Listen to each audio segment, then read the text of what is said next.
What is a scientific mystery you want to see solved in your lifetime? Story 1. My grandfather had dementia. In the last year of his life, when my brothers and I would visit, he'd look at us with a blank stare. Not confused, not searching, just gone. The person who had been there his whole life, who knew us, who had a history and a personality and a presence, still sitting in the chair, just not there anymore. His wife, my grandmother Lucy, had passed before him. And every single morning he would wake up and ask where she was. When is Lucy coming home? And someone would have to tell him. And he would grieve her, fully, completely, like it was the first time. And then in the afternoon, there would sometimes be a moment where he understood again, where the weight of it landed on him again. And then the next morning it would start over. He lost her every day. Dementia didn't just take his memory. It took away his ability to carry his grief long enough for it to heal. About 55 million people worldwide are living with dementia right now. By 2050, that number is projected to nearly triple. And despite decades of research, hundreds of billions in funding, and hundreds of clinical trials, we still do not have a single drug that meaningfully slows it. The dominant theory for 30 years was amyloid plaques. Clear the plaques, stop the disease. Except drugs that successfully cleared the plaques didn't stop the deterioration. And in 2022, a landmark paper that had directed the entire field's focus was found to contain apparently falsified data, retracted in 2024.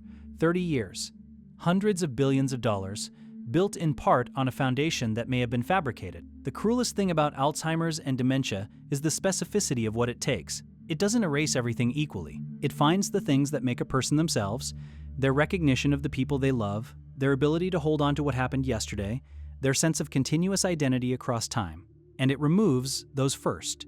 What remains is a person who is biologically alive and experientially adrift, present in the room, absent from their own life. I want this one solved. Not because it's intellectually interesting, though it is. Not because the science is fascinating, though it is. Because my grandfather woke up every morning in a world where Lucy hadn't come home yet. And somewhere right now, millions of other families are sitting in that same room, watching the same thing happen, with no better answer than we had 30 years ago. That should not still be true. It has to stop being true. Story 2.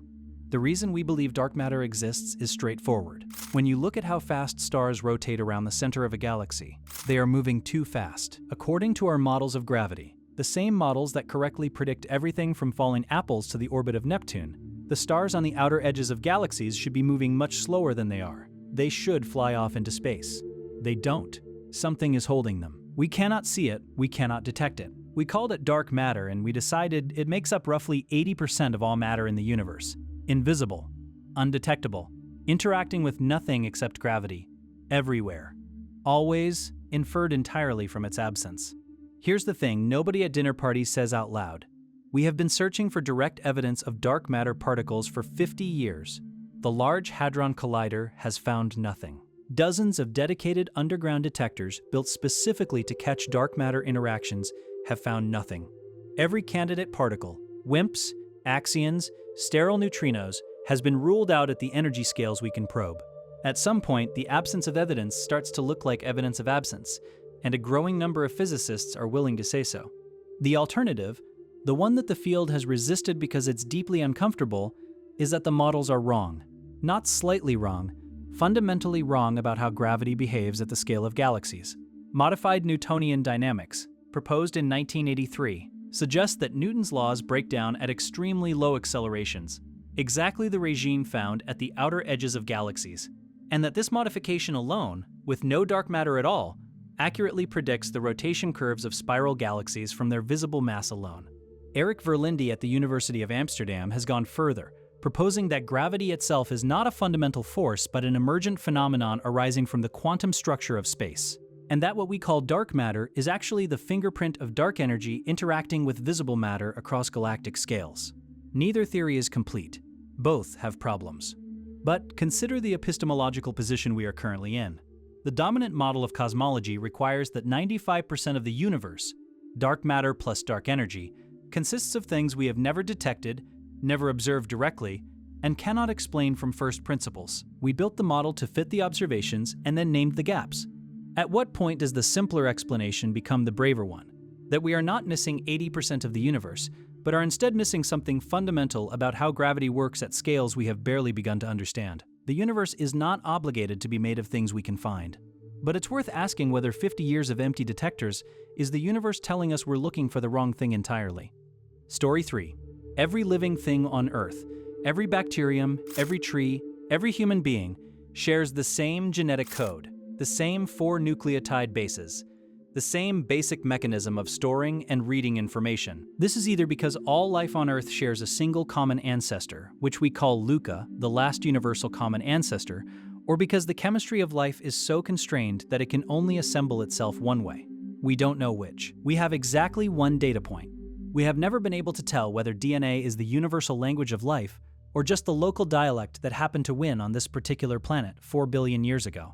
One sample of alien biology changes that entirely. Not a conscious alien, not a spacecraft, just a microbe, just a cell, just enough to sequence, because the moment you have 2 independent origins of life to compare, you can start answering questions that are currently unanswerable. If alien life uses the same 4 bases, the same left-handed chirality, the same basic architecture, that tells you life is convergent, that chemistry in the universe funnels toward the same solutions regardless of where it starts, which means the universe is almost certainly full of it. If alien life uses a completely different system, different bases, different chirality, different information storage altogether, that tells you life is contingent, that what happened on Earth was one roll of an incomprehensibly large dice, which raises questions about consciousness and complexity, and how many different shapes intelligence can take that we currently have no framework to answer.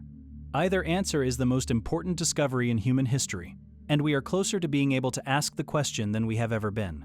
In 2022, scientists confirmed that all 5 nucleobases necessary for DNA and RNA are present in carbonaceous meteorites, the raw ingredients arriving from space, intact, billions of years old. Avi Loeb at Harvard has suggested that DNA itself may carry markers of panspermia, evidence of biological material transferred between worlds, written into the genome of every living thing on Earth, waiting to be read by someone who knows what they're looking for. The scientific mystery I want solved in my lifetime is not whether extraterrestrial conscious life exists.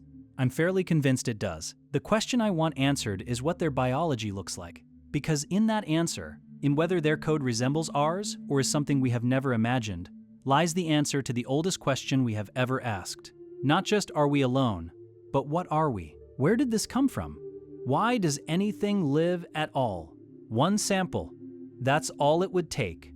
One sample and we would never see ourselves the same way again. Story 4. A healthy kidney works around the clock. Every minute of every day, filtering blood, balancing electrolytes, regulating fluid, producing hormones, doing dozens of things quietly and continuously that you never think about because they just happen. Dialysis replaces about 10 to 15% of that function. 3 sessions a week, 4 hours each. You go in, you sit, you are connected to a machine the size of a small refrigerator, and it does poorly and intermittently what your kidneys used to do perfectly and constantly. In between sessions, the waste builds back up. The fluid builds back up. Your diet is a list of things you cannot eat. Your travel is a logistical operation. Your fatigue is a baseline you stop noticing, because it never goes away. Dialysis is not a treatment. It is a managed state of partial failure. About 800 million people worldwide have chronic kidney disease. Roughly 2/3 of those who reach end-stage renal disease and need kidney replacement therapy cannot access it. No machine, no infrastructure, no transplant available. They die. The technology that exists has seen almost no fundamental change since the 1980s. The dialysis machine your husband sits next to 3 times a week is in its essential design a 1980s machine. That is not a metaphor. That is the actual state of the field, which is why what is happening right now in the research space matters so much. The Kidney Project at UC San Francisco is developing a fully implantable bioartificial kidney, a device the size of a coffee cup that combines a silicon nanopore membrane for filtration with a bioreactor of living renal tubule cells that handle everything the membrane can't. No dialysate, no external machine, no schedule. It sits inside the body, powered by blood pressure alone, working continuously the way a real kidney works. Animal testing is underway. Human trials are the next step. The team has said publicly they want to release it as soon as possible. Separately, wearable artificial kidney devices, belt-worn, continuous, portable, have already completed first human trials with effective toxin clearance and patients reporting significantly higher satisfaction than conventional dialysis. A waterless implantable device at UCLA has produced what researchers are calling the world's first artificial urine, not generated by dialysis. These are not theoretical. They are devices that exist, that have been tested in humans or are weeks away from being tested, that work. The scientific mystery I want solved, the one that isn't abstract, the one that has a face and a name and a dialysis schedule, is this one. Not because it's intellectually interesting, though it is, because the person sitting in that chair 3 times a week deserves more than 10%. Because continuous, silent, invisible, effortless kidney function is not a luxury. It is what a functioning life feels like. And we are, for the first time in 40 years, genuinely close to giving it back. Story 5. The joke has been running for 70 years. Nuclear fusion, clean, virtually limitless energy from the same process that powers the sun, is always 30 years away. Ask a fusion researcher in 1970 when it will be ready. 30 years. Ask one in 1990. 30 years. Ask one last Tuesday. 30 years, give or take. The joke works because it has always been true. The science is real, the physics is sound, the fuel is essentially inexhaustible. Hydrogen isotopes extractable from seawater, and yet the engineering gap between we can make it happen and we can make it useful has swallowed decades of optimism and billions of dollars without closing. The problem is containment. Fusion requires plasma heated to temperatures exceeding 100 million degrees Celsius, hotter than the core of the sun, and held stable long enough and dense enough for hydrogen nuclei to fuse into helium and release energy. No physical material can touch that plasma. You have to hold it with magnetic fields, or crush it with lasers so fast the plasma fuses before it has time to expand. Both approaches work. Neither has worked well enough to produce more energy than the entire system, lasers, magnets, cooling, computers, consumes to run it. That gap is what the joke is about. In December 2022, the National Ignition Facility fired 192 lasers simultaneously into a gold cylinder smaller than a pencil eraser, heating a peppercorn-sized pellet of hydrogen fuel to ignition. For the first time in history, more fusion energy came out than laser energy went in. Not more than the total electrical energy consumed by the facility, that remains a much larger number, but the physics threshold that scientists have been chasing for decades. NIF has now achieved ignition 10 times. The April 2025 shot produced a target energy gain of 4.13, meaning the fuel released more than 4 times the laser energy delivered to it. Each shot was better than the last. Meanwhile, China's artificial sun, the EEAST tokamak, sustained plasma at 158 million degrees Celsius for over 15 minutes in 2024. ITER, the International Fusion Reactor under construction in France, is 90% complete, with first plasma expected by 2026.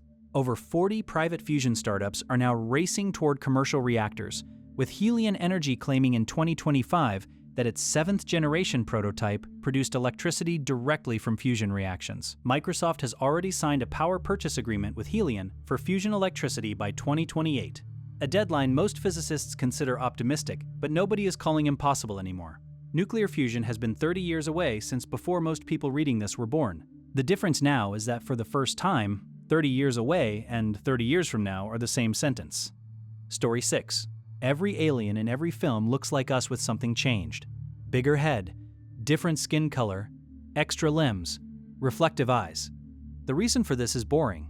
Costumes are expensive and humans can only act from inside human bodies, but the assumption baked into it is not boring at all. The assumption is that evolution, given enough time on another planet, converges on something roughly bilateral, roughly upright, roughly headed. And there is actually a serious scientific argument for that. It's called convergent evolution, the observation that unrelated species facing similar pressures arrive at similar solutions. Eyes have evolved independently at least 40 times on Earth. Wings evolved separately in birds, bats, and insects. Streamlined bodies appeared in dolphins, sharks, and ichthyosaurs despite them being completely unrelated. Physics constrains biology. Gravity is gravity everywhere.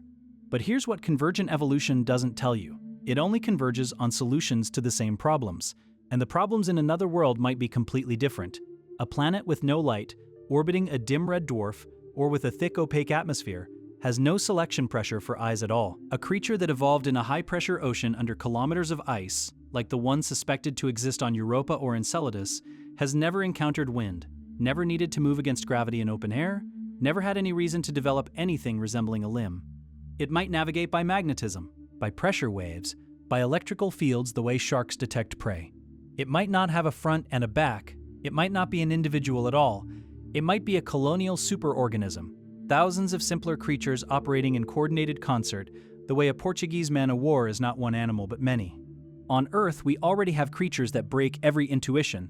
The mantis shrimp sees 16 color channels. Humans see 3 and perceives polarized light and ultraviolet and infrared simultaneously, experiencing a visual reality so far outside ours that we literally cannot imagine it. The tardigrade can survive the vacuum of space, radiation doses that would kill any other known animal, complete dehydration, and temperatures from near absolute zero to 150 degrees Celsius. The slime mold has no brain, no neurons, no nervous system of any kind, and can solve maze problems, anticipate recurring events, and map efficient networks.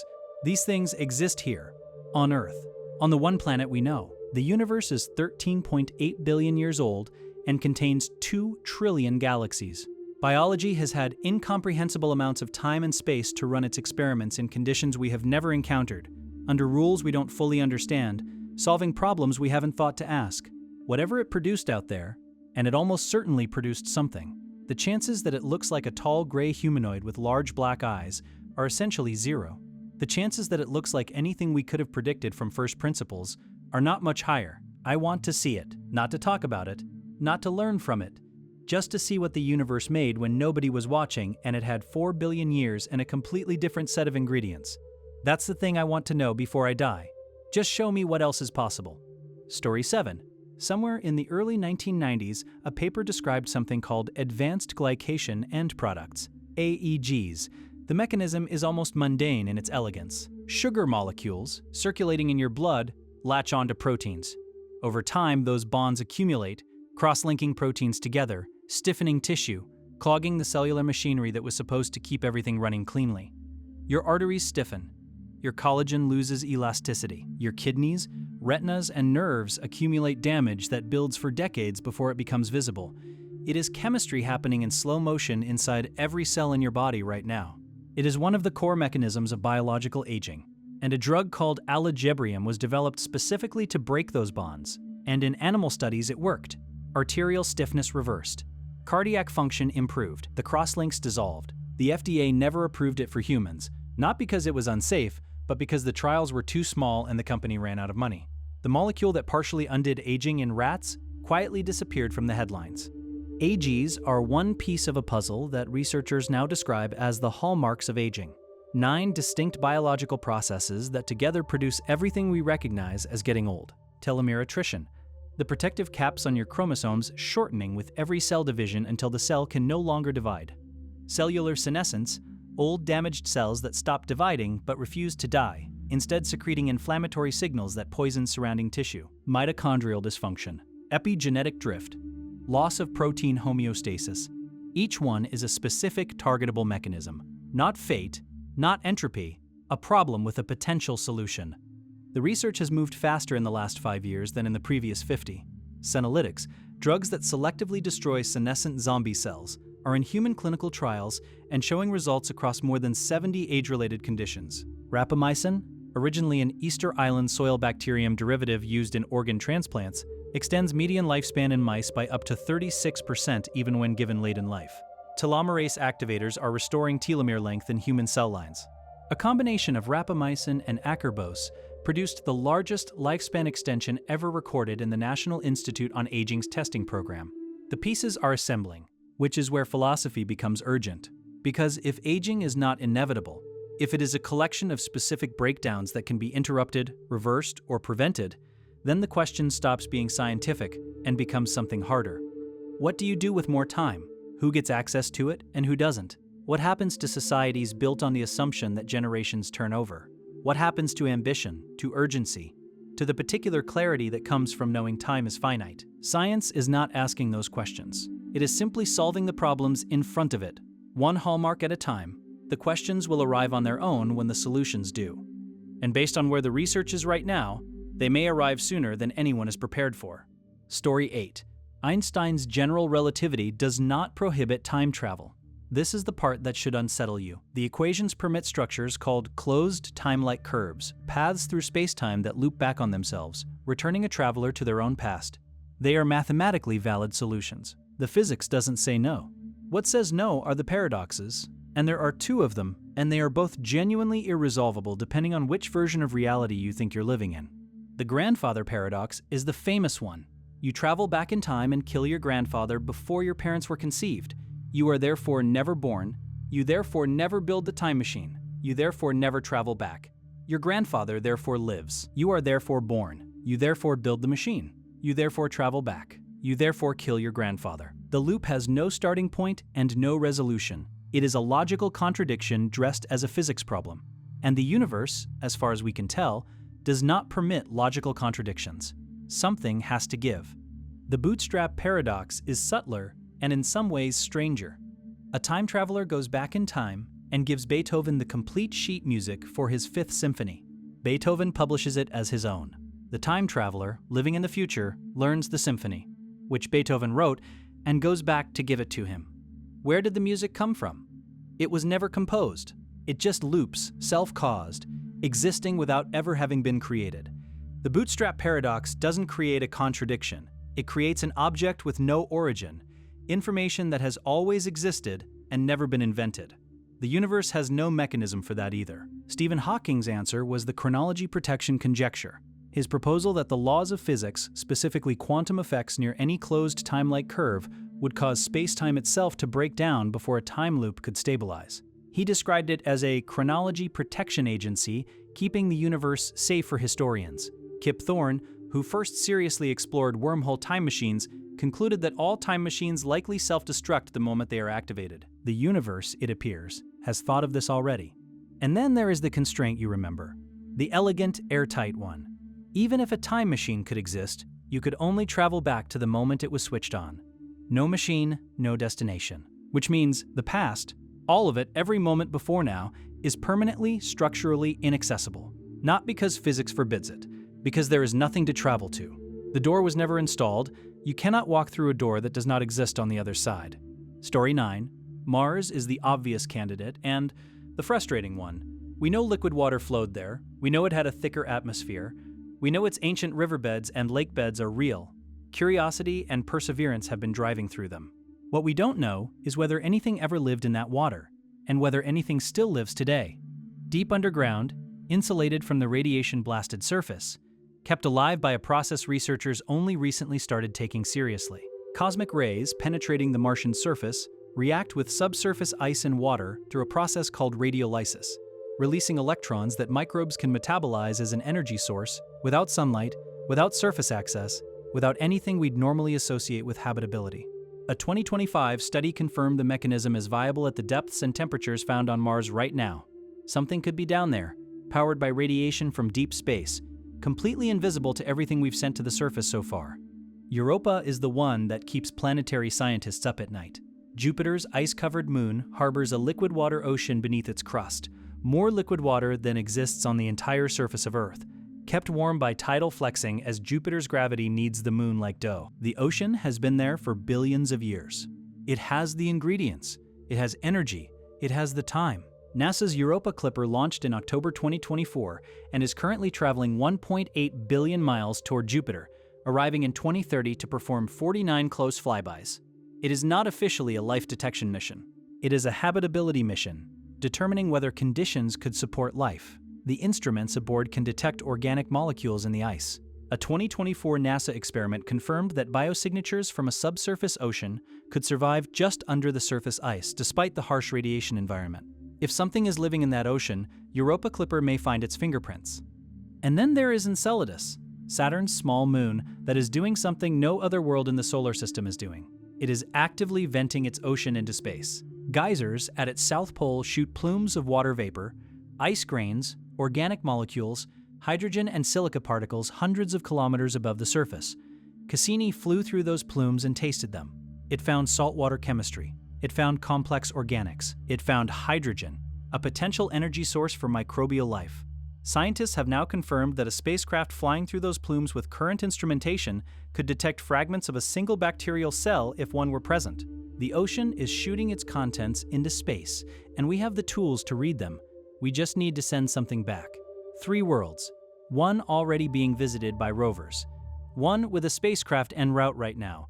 1 actively advertising its ocean to anyone willing to fly through it. The scientific mystery I want solved in my lifetime is not whether life exists beyond Earth in the abstract.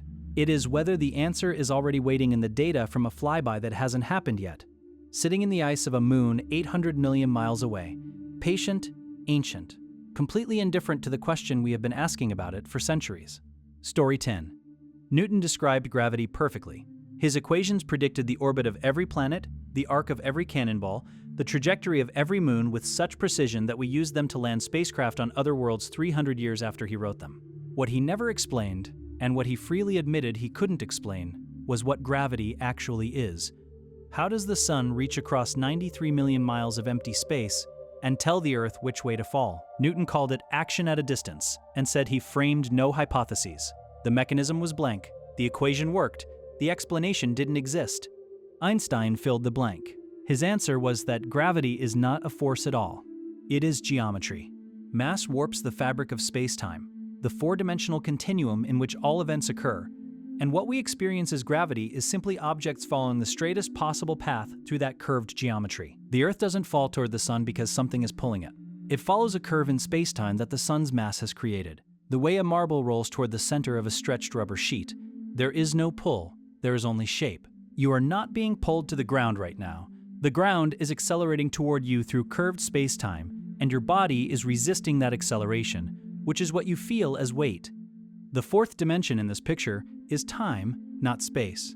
3 dimensions of space, plus 1 of time, woven together into a single fabric that mass bends and energy distorts. Time runs slower near massive objects. This is not a metaphor. It is measurable. Clocks at sea level run slower than clocks on mountaintops. The GPS satellites orbiting above you run their clocks faster than clocks on the ground. The system corrects for this continuously, or it would accumulate errors of kilometers per day. You are living inside the 4th dimension right now, experiencing it as the passage of time, with no ability to move through it freely the way you move through the other 3. You are being carried through it at a rate determined by the mass of everything around you. And here is the problem that has occupied the greatest minds in physics for 100 years. General relativity, the curved space-time picture, is the most precisely tested theory in the history of science. Quantum mechanics, the theory of how things behave at the subatomic scale, is equally well tested. They are both right. They are both extraordinarily successful. And when you try to combine them to describe gravity at the quantum scale, the mathematics produces infinities, answers that are not just wrong but meaningless, places where the equations break down entirely. The 2 best descriptions of reality humanity has ever produced are fundamentally incompatible. Something at the deepest level is still missing. Gravity is the shape of time. That is probably the closest answer we will get to what it is. It is also an answer that sits on top of an abyss, a gap between the very large and the very small where our understanding of the universe simply stops, and something we haven't found yet begins. Story 11. A classical computer bit is either a 0 or a 1. Always, at every moment, you can read it, copy it, store it, and it stays exactly what it was. A qubit, a quantum bit, can be 0 and 1 simultaneously in a superposition of both states until you measure it. At the moment of measurement, it collapses to one or the other. That superposition, while it lasts, is what makes quantum computing powerful. It allows a quantum computer to explore vast numbers of possibilities in parallel rather than checking them one at a time the way a classical machine does. For certain problems, factoring enormous numbers, simulating molecular chemistry, optimizing complex systems, the advantage is not incremental, it is exponential. Problems that would take a classical computer longer than the age of the universe become tractable in hours. The engineering problem is that qubits are almost cosmically fragile. A qubit maintains its superposition only as long as it remains completely isolated from its environment.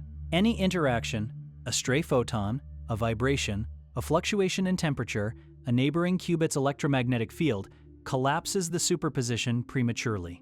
This is called decoherence, and it happens in microseconds. The most advanced quantum computers currently operate at temperatures colder than outer space, around 15 millikelvin, a fraction of a degree above absolute zero, specifically to reduce the thermal noise that destroys coherence. And even then, the qubits make errors constantly, not occasionally, Constantly. A quantum computer with 1,000 physical qubits might only have the reliable computational equivalent of a handful of useful ones after error correction overhead is accounted for. Error correction is the wall the field has been climbing for 2 decades. To correct a qubit error, you need to detect it without measuring the qubit directly, because measuring it destroys the superposition you're trying to protect. Physicists developed quantum error correction codes that encode one logical qubit across many physical qubits, allowing errors to be detected and fixed indirectly. In 2025, error correction went from theoretical priority to industry-wide obsession. Over 120 peer-reviewed papers published in the year versus 36 the year before. Google's Willow chip demonstrated exponential error suppression as qubit count scaled. Oxford Ionics achieved 99.99% fidelity on 2-qubit gates.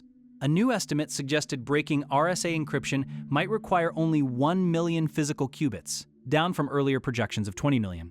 IBM has committed to fault-tolerant quantum computing by 2029 and quantum advantage by 2026. These are public roadmaps with named hardware. The investment flowing into the sector. Quantum companies attracted 50% more funding in 2024 than 2023. With private firms valued in the billions, is not speculative capital. It is institutional money betting on a specific timeline. The feeling that we are close but not quite there is accurate. It has been accurate for 30 years. The difference now is that the thing standing between current machines and useful ones is no longer the physics. The physics has been understood for decades. It is purely engineering, and engineering problems, unlike physics problems, tend to eventually get solved. The question is not whether quantum computing arrives, it is whether the world it arrives in is ready for what it does to everything, built on the assumption that certain problems are too hard to solve. Story 12. YouTube script.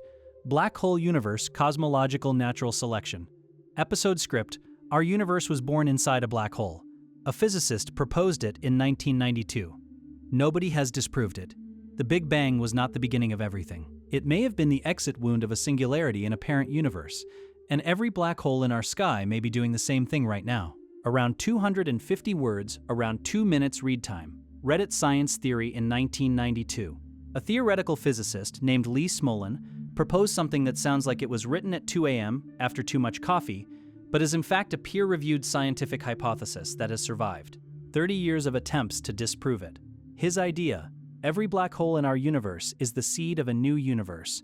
When a star collapses and matter compresses past the point of no return, past the singularity, it doesn't just stop, it bounces. A quantum event triggers a Big Bang on the other side, expanding into a new spacetime completely causally disconnected from ours. Unreachable, invisible, real. Our universe, on this model, was born the same way, inside a black hole in a parent universe we will never observe. The point where time ends inside a black hole is the point where time begins in a new one. Smolin went further. He proposed that the new universe inherits slightly mutated physical constants from its parent. The speed of light, the strength of gravity, the mass of an electron, varied by small random amounts, the way offspring inherit slightly varied DNA. Universes that produce more black holes produce more offspring. Over cosmic generations, natural selection at the scale of the multiverse favors universes with physical constants tuned to produce complexity, stars, and eventually the conditions for life. Not because a creator designed it that way, because universes that can't make black holes leave no descendants.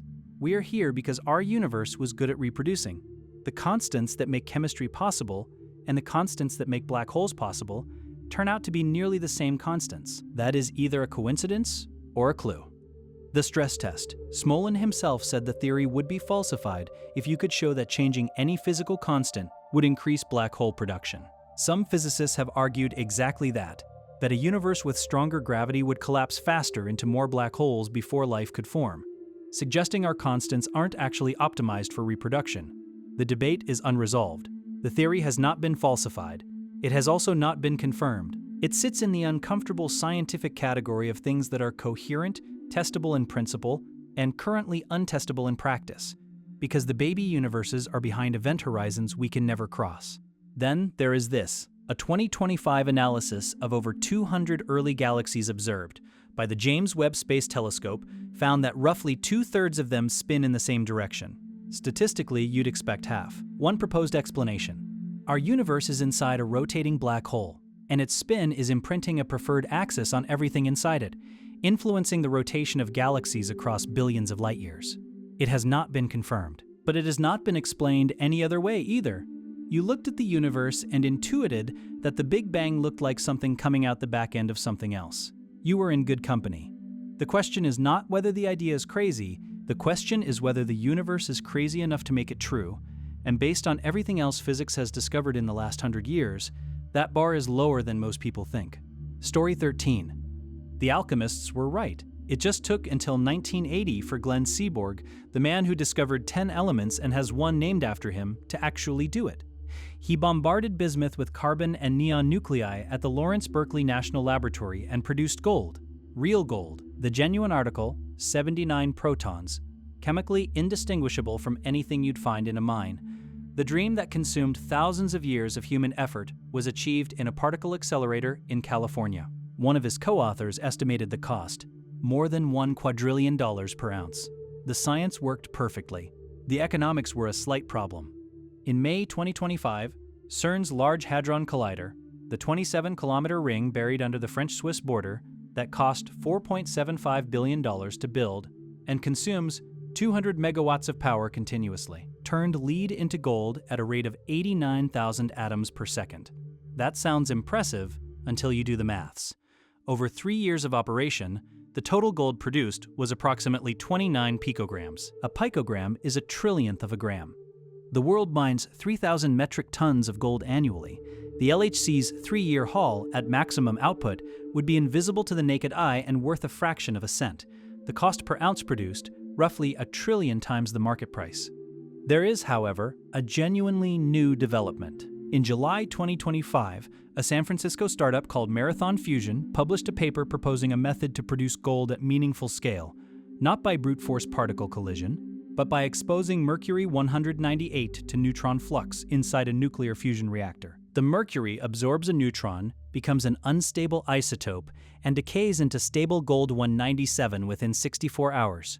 The projections, around 5,000 kilograms of gold per year per gigawatt of fusion power, which would make every fusion reactor simultaneously a power plant and a gold mine. The economics, if fusion becomes viable, flip entirely. The problem your honorable mention identifies, that alchemy is mechanically possible but financially insane, is not a physics problem. It has never been a physics problem. It is an energy problem. The same energy problem that quantum computing, controlled fusion, and half the other mysteries in this series are also waiting on. Which raises the possibility that when we finally crack cheap, abundant energy, we will not just solve the climate and the power grid, we will also, almost incidentally, solve alchemy. The philosopher's stone turns out to be a fusion reactor. The medieval alchemists just had the metaphor slightly wrong. Story 14. In 1924, Stefan Banach and Alfred Tarski proved the following. You can decompose a solid sphere into a finite number of pieces, as few as 5, and reassemble those pieces, using only rotations and translations, into 2 complete spheres, each identical in size to the original. No stretching, no distortion, no new material. 1 sphere in, 2 spheres out. Volume apparently doubled. The theorem is correct. It has been verified, extended, and built upon for 100 years. And the reason it doesn't work in physical reality tells you something genuinely unsettling about the relationship between mathematics and the universe. The pieces the theorem requires are called non-measurable sets. This is where the intuition breaks down. Not because the logic is wrong, but because the objects involved are so abstract they essentially don't exist in any physical sense. A non-measurable set is a collection of points that cannot be assigned a volume. Not zero volume, not infinite volume. No volume at all. It sits outside the framework of measurement entirely. You cannot construct one in a laboratory. You cannot point to one. You can prove it exists only because of the axiom of choice, a foundational principle in set theory that says you can select one element from each set in an infinite collection of sets, even if there is no rule for making the selection.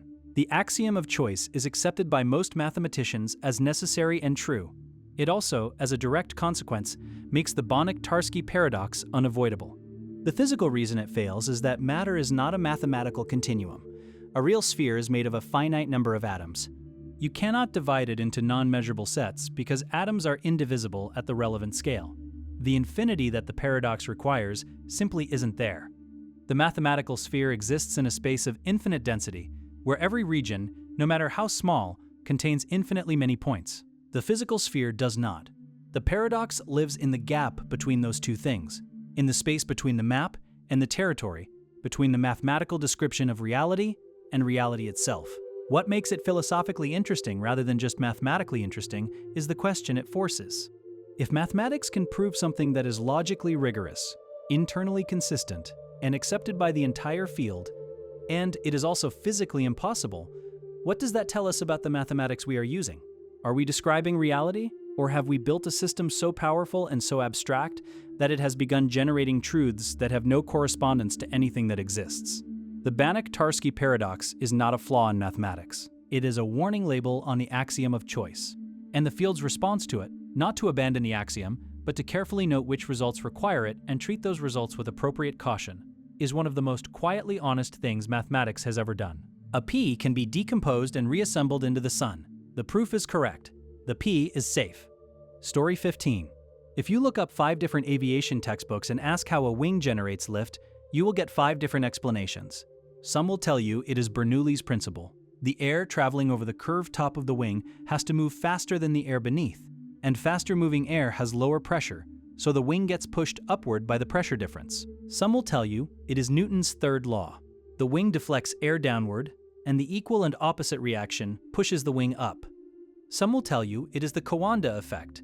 Air naturally follows curved surfaces, so it clings to the top of the wing and gets redirected downward, generating lift. NASA has a page on its website acknowledging that the debate is not definitively settled. A 2024 peer-reviewed paper stated flatly that the explanation for how wings generate lift is still debated and unresolved despite claims otherwise. This is the foundational mechanism of the entire aviation industry. The Bernoulli explanation, the one most pilots are taught first, has a specific, well-documented problem. It relies on a claim called the equal transit time theory, that air molecules splitting at the leading edge of a wing must meet again at the trailing edge simultaneously, and since the top path is longer, the air must travel faster.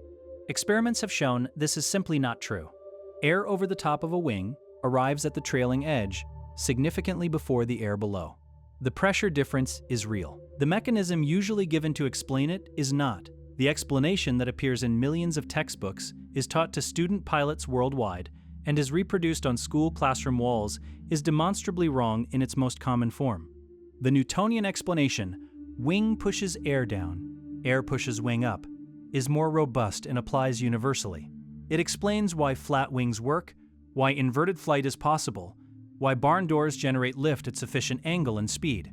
But it doesn't fully account for the pressure distribution observed across real wing surfaces. And it doesn't explain the detailed flow behavior that aeronautical engineers actually use when designing aircraft. The complete picture requires the Navier-Stokes equations, a set of fluid dynamics equations so complex that their general solution is one of the 7 Millennium Prize problems in mathematics, with a $1 million reward for whoever can solve them. We have been flying commercial aircraft for over a century using numerical approximations of equations we cannot fully solve. The honest answer, as most serious aerodynamicists will tell you, is that lift is a combination of all these effects simultaneously: pressure differences, momentum transfer, flow curvature, and that each explanation captures a real aspect of what's happening, while none captures all of it. Engineering doesn't need a complete explanation.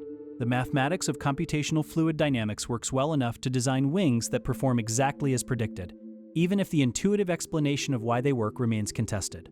We built a civilization-scale technology on a foundation of very good approximations, and left the philosophical question on the table. 4 billion people flew last year on something nobody can fully explain. That is either the most impressive thing engineering has ever done, or a very awkward fact about the gap between understanding something and being able to use it. Possibly both. Story 16. S. James Gates Jr.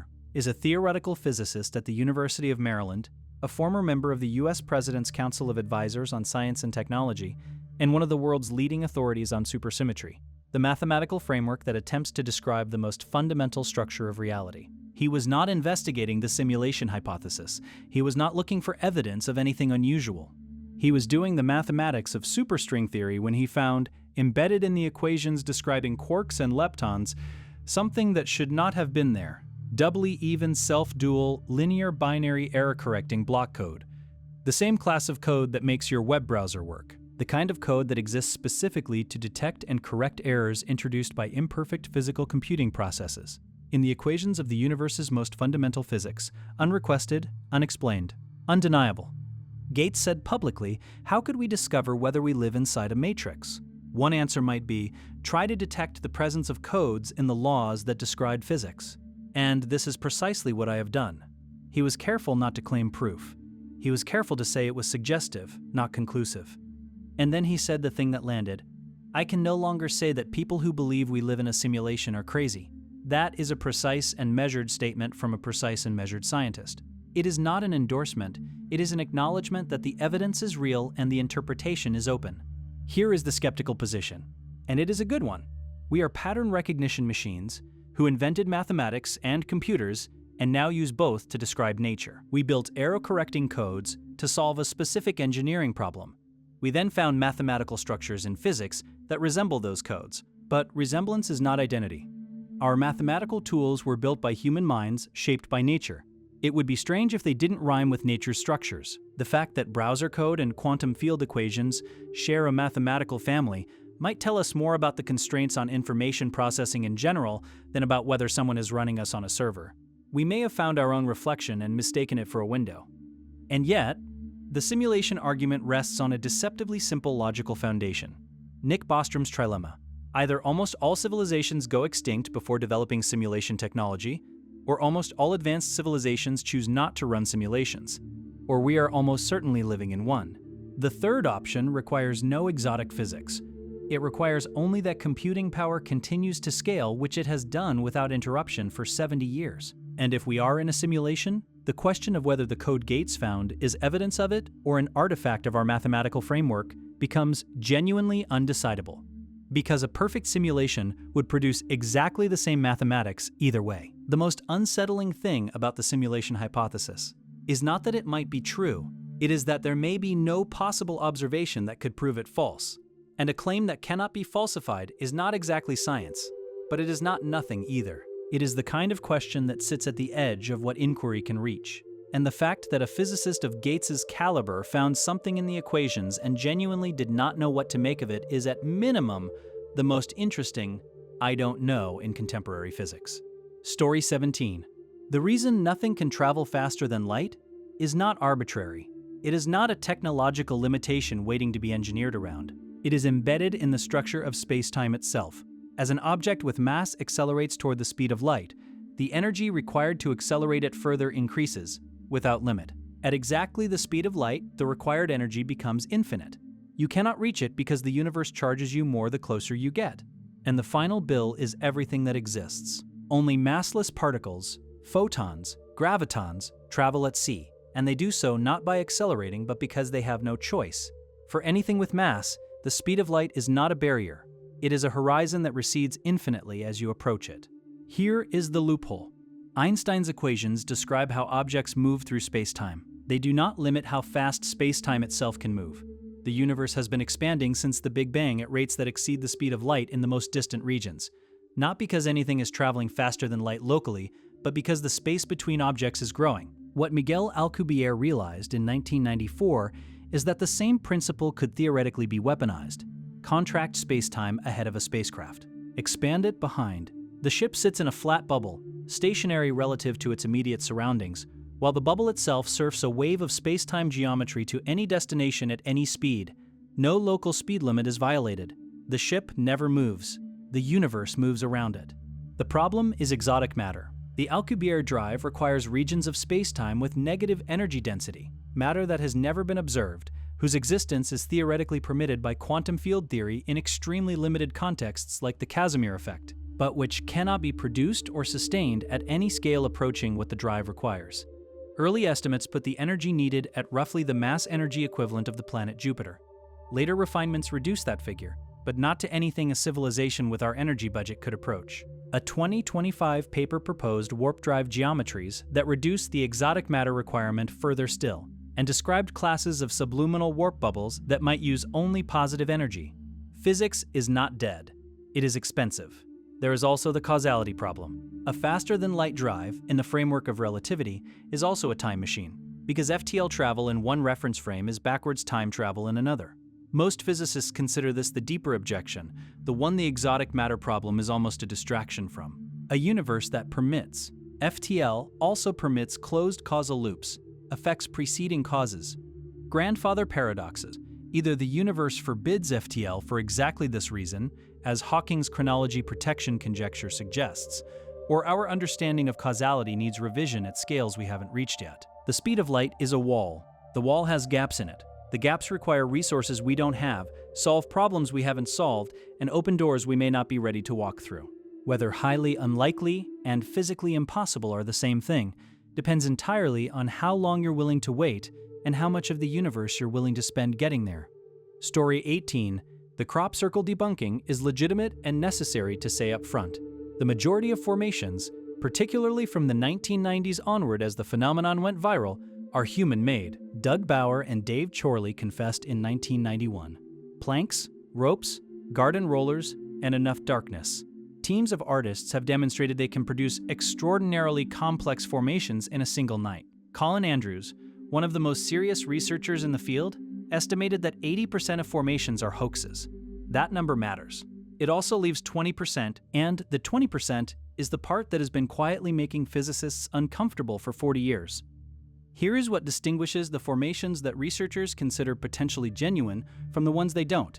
In confirmed human-made circles, the stalks are broken or crushed, the inevitable result of a plank being pressed down onto them. In the anomalous formations, the stalks are bent at the nodes, the growth joints, and bent at precise 90-degree angles as if subjected to a burst of intense heat that softened them momentarily before they cooled in position. Not broken, not crushed. Restructured. The cell wall structure within those nodes shows changes, enlargement, expulsion cavities that match what happens when plant tissue is exposed to rapid microwave energy. You cannot do this with a plank. You cannot do this at all with any tool a human being was carrying into that field. Then there are the electromagnetic signatures. Researchers carrying magnetometers into freshly formed anomalous circles consistently measured magnetic field deviations of 15% to 20% from baseline, radiation readings 2 to 3 times normal background levels, and interference patterns that caused cameras to malfunction, compasses to spin, and electronic equipment to fail within precise geometric boundaries that match the formation exactly. These signatures were absent in known human-made circles measured by the same equipment using the same methodology, and they persisted for weeks after formation, suggesting whatever caused them altered the soil chemistry and electromagnetic properties of the site rather than simply flattening the crops. The 1991 Barbary Castle formation encoded a precise geometric representation of a tetrahedron inscribed in a sphere, a figure known to mathematicians but not to most people, appearing overnight in a field in Wiltshire with no footprints leading to or from it. The 1996 Julia Set formation. 151 circles, arranged in a mathematically precise spiral, appeared in broad daylight in under an hour, observed from the air by a pilot who flew over the empty field and then flew back over it to find it complete. The 2001 Milk Hill Formation contained 409 individual circles arranged in a fractal pattern of such complexity that researchers spent weeks mapping its mathematical properties. The hoax explanation covers most of the evidence most of the time.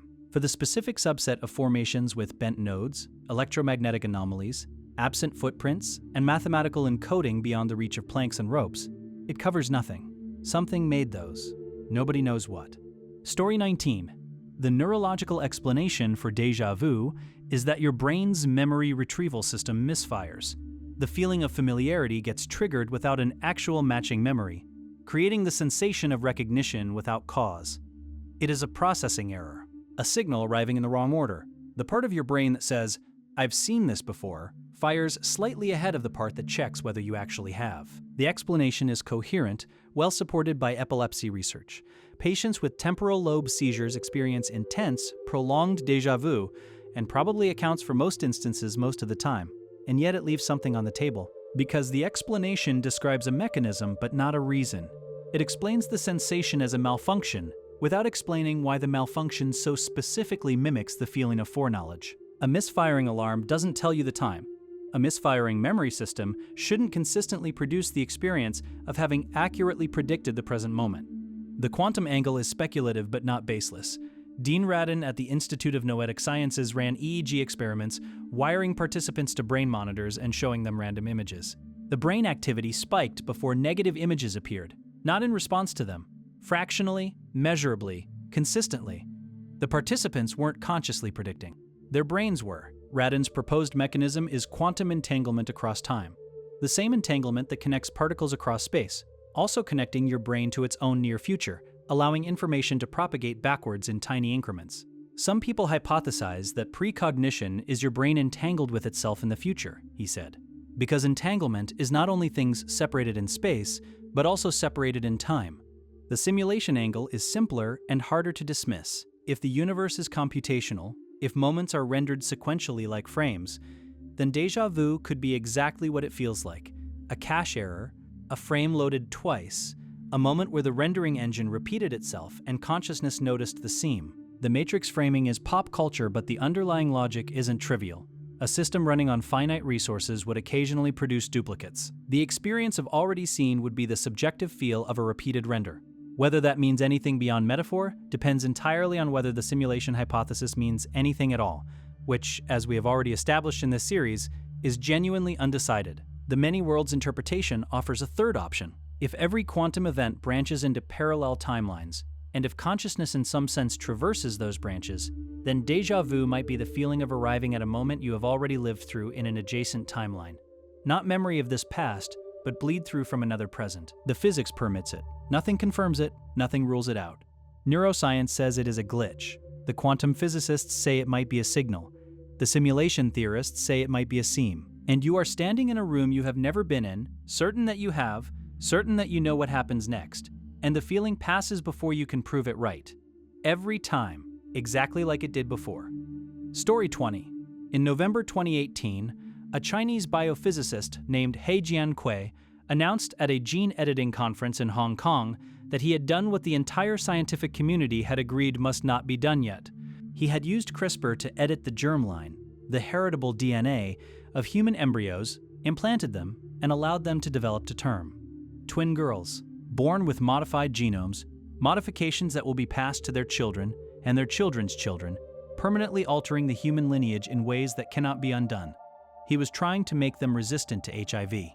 He succeeded, possibly. He also introduced changes whose long-term consequences nobody knows into a human genome that had no ability to consent, that will carry those changes forever. He was sentenced to 3 years in prison.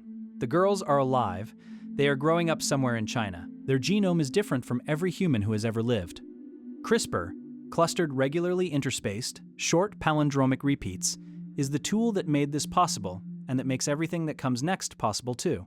It works by reprogramming a guide RNA to locate a specific sequence in a genome and then cutting it with surgical precision. Earlier gene editing tools existed, but were expensive, slow, and imprecise.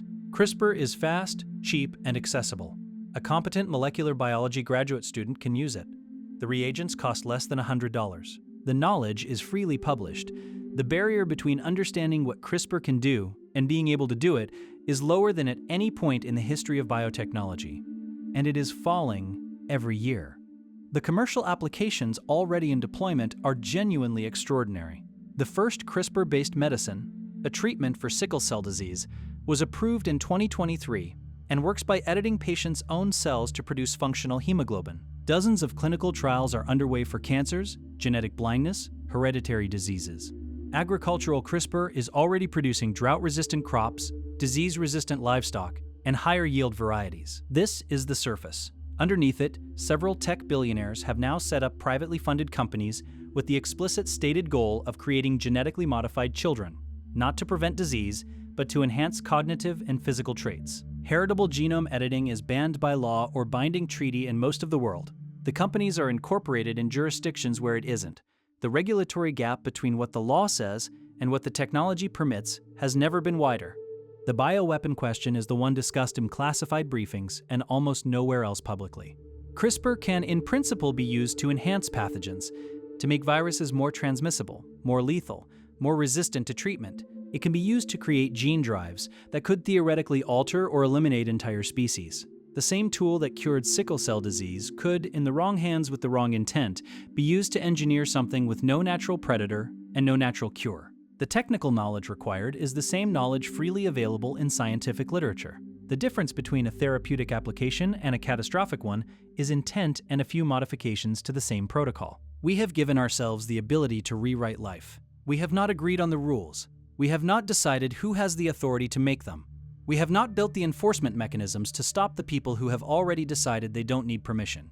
And somewhere in China, 2 children are growing up whose existence proves that the conversation we needed to have before any of this happened is already several years too late. Story 21. Global food producers currently grow enough calories to feed 10 billion people. The world population is 8 billion.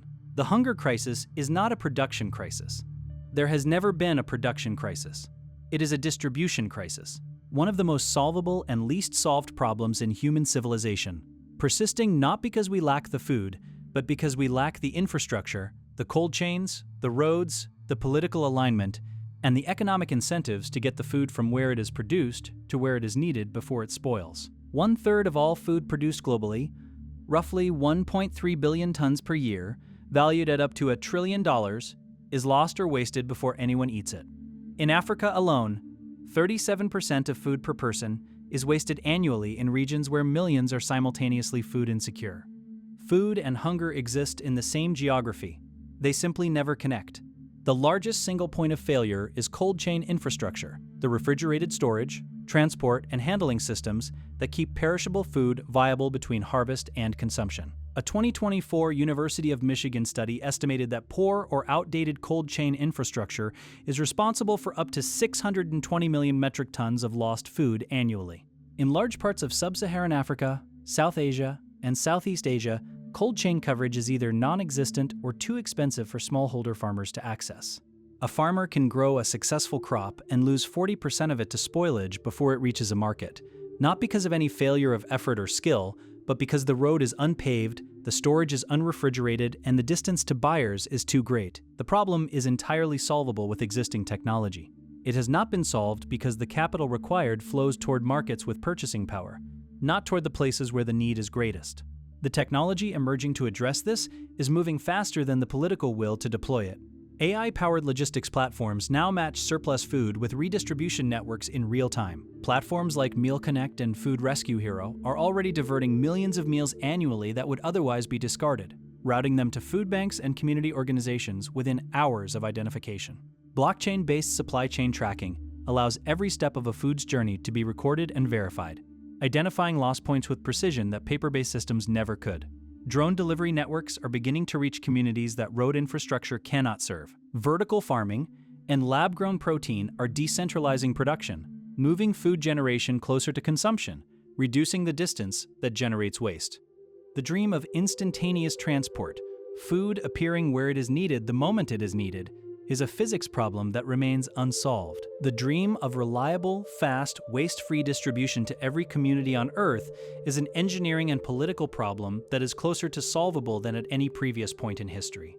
The tools exist or are in development. What is missing is the same thing that has always been missing. Not the technology to move food, but the collective decision that moving it equitably is worth doing. We produce enough, we always have. The question has always been whether we care enough about where it ends up. Story 22. The setup is simple enough that you can explain it in a sentence. Fire electrons at a barrier with 2 slits.